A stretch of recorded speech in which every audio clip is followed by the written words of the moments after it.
C'est des vrais tes tatouages, Dwayne? D'accord. Non, parce que j'ai vu les mêmes l'autre jour dans le malabar de ma nièce. Et bim! Excuse-moi, ils sont très beaux tes tatouages. L'une des questions qu'on me pose le plus souvent, si ce n'est tous les jours, comment faut-il s'entraîner? Quel est le meilleur sport? Est-ce que les cours collectifs c'est une bonne chose? Est-ce que faire du tennis c'est bien? Est-ce que aller courir c'est bien? Qu'est-ce qui est le plus efficace? Est-ce que je dois m'entraîner en full body, en split ou en slip? Lol. Parce que j'ai vu là-bas dans le magazine que la fille elle faisait ça. Alors moi j'aimerais bien le faire aussi parce que je veux lui ressembler, tu vois. Alors est-ce que ça marche ou pas? Qu'est-ce qui est le plus efficace? Quelle est la meilleure méthode? Je te dis ça de suite dans un instant. 5, 4, 3, 2. Bon, 0. La meilleure méthode, la meilleure activité, c'est ta fucking régularité. Rien ne sera plus efficace que ta régularité. Si tu fais une activité avec seulement pour but d'avoir un corps de rêve, ou parce que tu as vu dans ce magazine que cette fille-là elle faisait ça et qu'elle a un corps auquel tu veux ressembler, c'est mort. Tu vas abandonner, tu n'auras jamais les résultats que tu souhaites. Rien ne sera plus efficace que ta passion, parce que ta passion va faire que tu seras régulier et que tu vas pouvoir tenir cette activité sur le plus long terme. On ne veut pas savoir quelle est la méthode la plus efficace. Bien sûr que selon tes objectifs, il y aura certaines choses qui seront sans doute plus optimales. Mais le plus optimal, c'est la régularité, la longévité. Alors passionne-toi pour une activité, c'est elle qui va te faire te bouger, te lever des fesses quand tu mates ta série préférée sur Netflix. Si tu fais quelque chose que tu n'aimes pas, tu trouveras toutes les excuses possibles et inimaginables pour arrêter, abandonner. Et crois-moi, il sera très difficile de reprendre par la suite. Si une activité te plaît, garde-la bien précieusement. Qu'importe cette activité, que ce soit du tennis, du curling. Non, pas de curling. Bon, je déconne. Respect pour ceux qui font du curling. On me demande énormément mon avis sur les cours collectifs, le body pump, le cardio boxing, les mills, etc.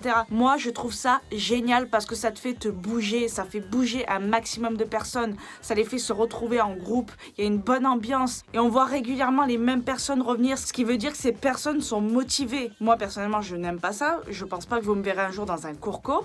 Mais respect, grâce à ça, des personnes ont changé leur composition corporelle, ont amélioré leur santé et c'est le plus important. Maintenant, si t'es un peu perdu, que tu sais pas trop et que tu as du mal à trouver une activité justement qui va te passionner, qui va te permettre de garder ça sur du long terme. Par exemple, si tu te mets à faire du fitness ou de la musculation, demande-toi si le fitness, la musculation ne me permettait pas de perdre du gras, de perdre du poids, d'avoir des abdos, qu'importe. Est-ce que je pratiquerai quand même?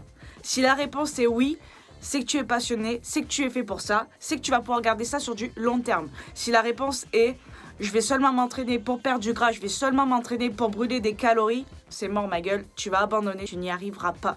Après, rien ne t'empêche de faire cette activité en complément d'une autre qui est une activité un peu plus de loisir. À toi de voir, mais sache qu'il n'y aura jamais rien de plus efficace et de plus optimal que ta régularité. Et c'est pas Dwayne qui dira le contraire, je le sais, de toute façon il me contredit jamais, surtout en ce moment. La dernière fois je lui ai bien fait peur, je peux te dire... il fait pas le malin, le mec. Alors qu'importe ton activité, l'essentiel c'est que tu sois en mouvement, l'essentiel c'est que tu bouges, que tu fasses une activité physique, c'est ce qui compte le plus, crois-moi. Le mouvement, c'est la vie, passionne-toi, aime ce que tu fais, c'est ce qui va te tenir sur du long terme, la motivation. Tu n'auras pas de problème de motivation si tu fais ce que tu aimes. Si tu vas à la salle à contre-cœur pour brûler des calories, c'est mort. Et n'essaye pas de retrouver la motivation, ça ne durera pas non plus. Passionne-toi, c'est très important, trouve cette activité. Et pose-toi cette question, si cette activité ne me permettait pas de perdre du poids, de perdre du gras, est-ce que je pratiquerais quand même? Et là, tu sauras quelle activité est la plus efficace pour toi. J'espère que cette vidéo t'aura un petit peu éclairci parce que c'est vrai, c'est une question qu'on me pose énormément, que ce soit même sur les exercices. Beaucoup de personnes en consultation m'ont demandé est-ce que c'est bien, est-ce que je fais bien de faire ça? Ce qui est bien, c'est ce que tu aimes avant tout. Après, c'est technique, c'est propre à la pratique. Dis-moi en commentaire quelle est l'activité qui te passionne le plus. Quels sont les sports que tu pratiques depuis des années et auxquels tu n'as pas de mal à trouver de motivation. Je te dis à bientôt dans une nouvelle vidéo. Good vibes.